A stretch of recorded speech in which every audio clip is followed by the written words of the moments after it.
It is better to offer no excuse than a bad one.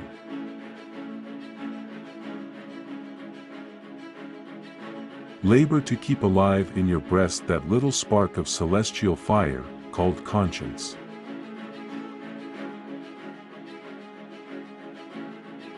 Happiness depends more upon the internal frame of a person's own mind, than on the externals in the world.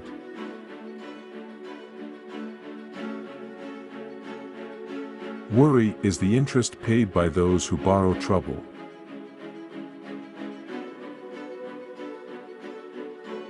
Human happiness and moral duty are inseparably connected.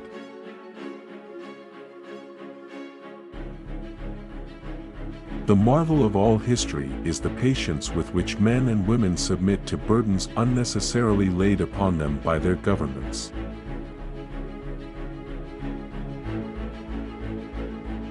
If the freedom of speech is taken away, then dumb and silent we may be led, like sheep to the slaughter.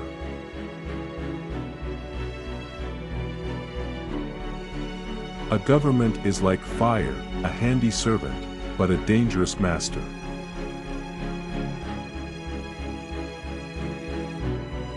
Associate yourself with men of good quality if you esteem your own reputation, for 'tis better to be alone than in bad company.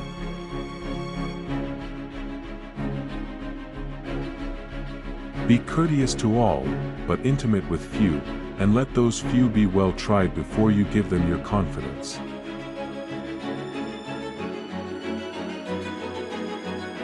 Discipline is the soul of an army. It makes small numbers formidable, procures success to the weak, and esteem to all.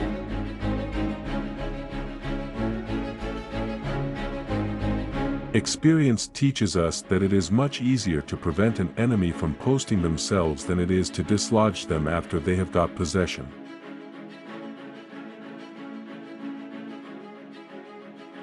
Firearms are second only to the Constitution in importance.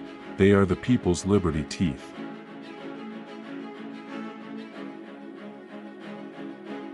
Guard against the impostures of pretended patriotism.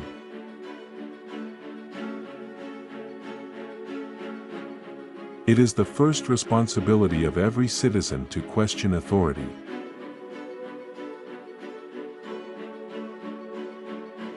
To be prepared for war is one of the most effective means of preserving peace.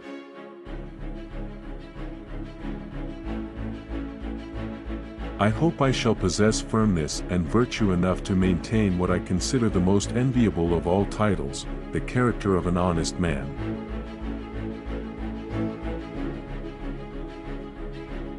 To be good, and to do good, is all we have to do.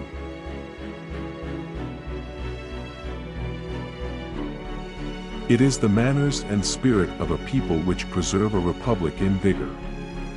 A degeneracy in these is a canker which soon eats to the heart of its laws and constitution.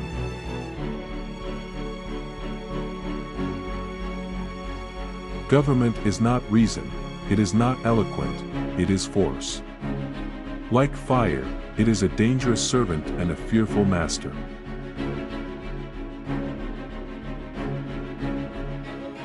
I know of no pursuit in which more real and important services can be rendered to any country than by improving its agriculture, its breed of useful animals, and other branches of a husbandman's cares.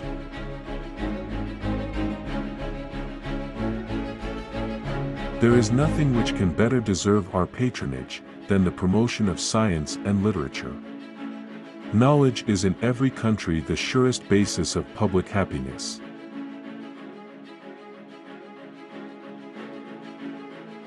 Few men have virtue to withstand the highest bidder.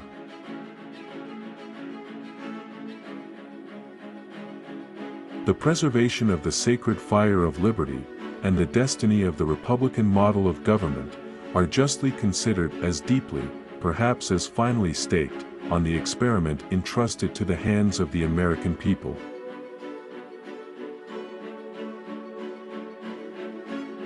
The time is near at hand, which must determine whether Americans are to be free men or slaves.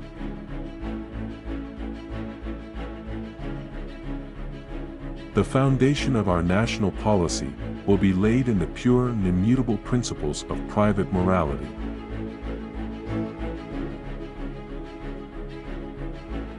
In the first place, it is to be remembered that the general government is not to be charged with the whole power of making and administering laws.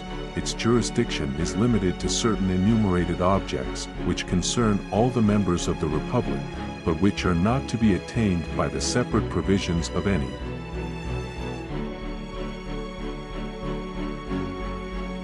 The Constitution is the guide which I never will abandon.